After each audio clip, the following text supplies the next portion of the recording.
Hi guys, so the data in the series is taken directly from TradeMe at the same time each week, and it shows the number of listings that are listed at that exact moment in time for each category. On its own, the data is useful, but it does have its limitations.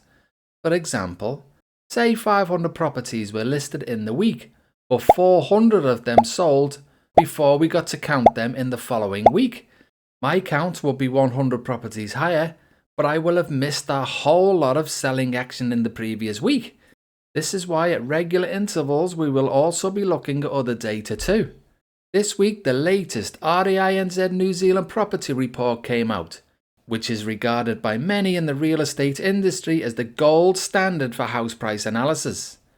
I have included links to the relevant reports in the description. The part that is most relevant for us can be found on the following 2 pages. This page shows the overall median house price changes over the year and the month. And this part here shows the more accurate house price index or HPI value. The HPI measure takes into account housing attributes such as land area, floor area, number of bedrooms, etc.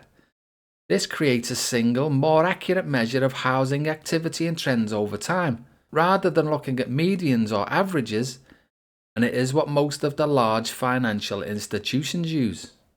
So you can see nationally, the median house price is down 1.5% year on year, but according to the house price index, national values are in fact up 0.2% year on year.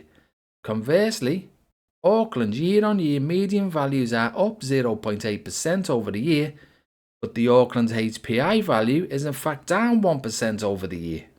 Now, although that is interesting, it is not the part that is most relevant to us with our data set.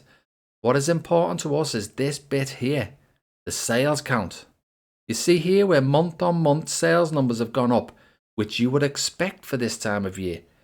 The reality is, when you look here at the seasonally adjusted sales count, is that the numbers have not gone up as much as would be expected for this time of year. Now this is very telling, guys. Auckland sales are down 8.4% to where they would normally be expected to be at this time of year. So add this lack of sales to the increase in listings and you have got a perfect storm brewing. Are we going to see that elusive 50,000 listings this year? Let's hope so.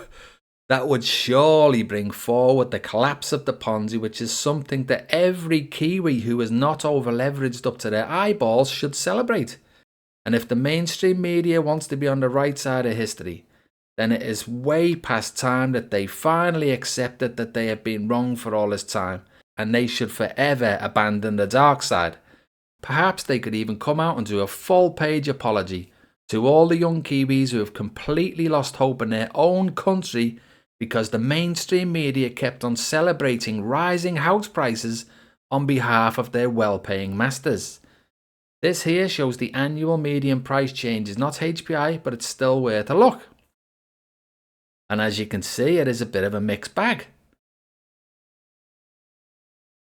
So now let's have a look at this week's numbers, shall we? The title here shows the specific search made in TradeMe, and the actual number of listings can be seen on top of each bar. Please note, not all y-axes start as 0, and rosettes are given for the series' record highs. So let's go.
Yes, guys, the number of listings is certainly flying back on again.